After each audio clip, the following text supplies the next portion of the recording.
Coucou, tu vas bien aujourd'hui? Moi ça va, je me sens toujours mieux qu'il y a quelques jours. Je pense que c'est le traitement qui commence à faire effet.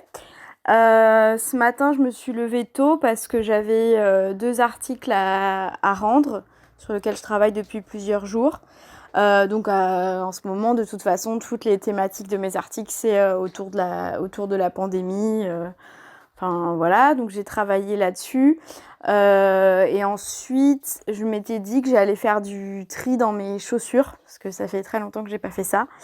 Et donc voilà, je me suis occupée de trier les baskets, les chaussures à talons, les bottes. J'ai quand même beaucoup de chaussures.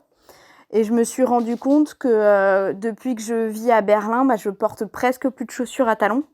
Alors qu'à Paris, chez mes parents, mes chaussures, mes chaussures d'ordinaire, les chaussures que je porte tous les jours, c'était toujours des talons. Alors je sais pas trop pourquoi, je sais qu'à Berlin, tu marches beaucoup plus, parce que la ville est beaucoup plus grande. Donc sûrement que je sais pas, j'ai dû penser que c'était plus compliqué avec les talons. Et puis aussi, en règle générale, je trouve qu'à Berlin, les gens sont moins apprêtés qu'à Paris, ou à Paris,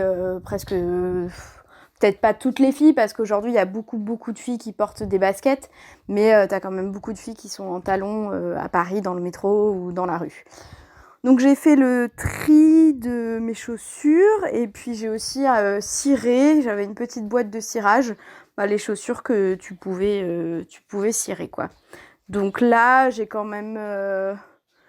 même jeter 3 paires de chaussures qui sont très abîmées et je pense pas que un cordonnier pourrait me refaire la semelle. Et 2 autres que j'ai mis à laver, paires de baskets, je vais voir comment elles vont ressortir, mais bon, je me fais pas trop d'espoir. Voilà, donc une fois que j'avais terminé de faire les chaussures, j'ai appelé ma pote Sophie, qui elle va très bien. Je crois que je t'en avais déjà parlé, elle est en Normandie avec la famille de son copain, donc elle m'a dit que ça allait super bien. Par contre, elle m'a raconté qu'elle avait une de ses meilleures copines qui était enceinte, je sais pas si je te l'avais déjà dit. Et là, ça commence à être compliqué parce qu'il y a des examens, elle est au 7e mois, je crois. Enfin bref, il y a des examens qui ont été annulés, elle a du mal à trouver une sage-femme pour faire les cours de préparation à l'accouchement, et elle commence un petit peu à stresser.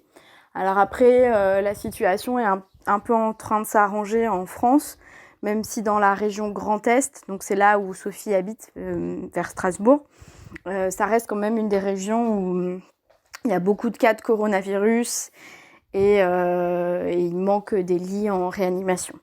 J'ai aussi appris une triste nouvelle ce matin. Un chanteur très connu, très populaire en France, qui faisait des très belles chansons, est décédé. Donc en fait, ça fait une semaine qu'il était à l'hôpital à cause du coronavirus en réanimation. Je crois qu'il était tombé dans le coma. Et donc on a appris aujourd'hui qu'il était mort. Donc à la radio, à la télé, t'as ces chansons qui passent non-stop. Voilà. Bon, j'espère que toi ça va et puis on se parle demain. Bisous.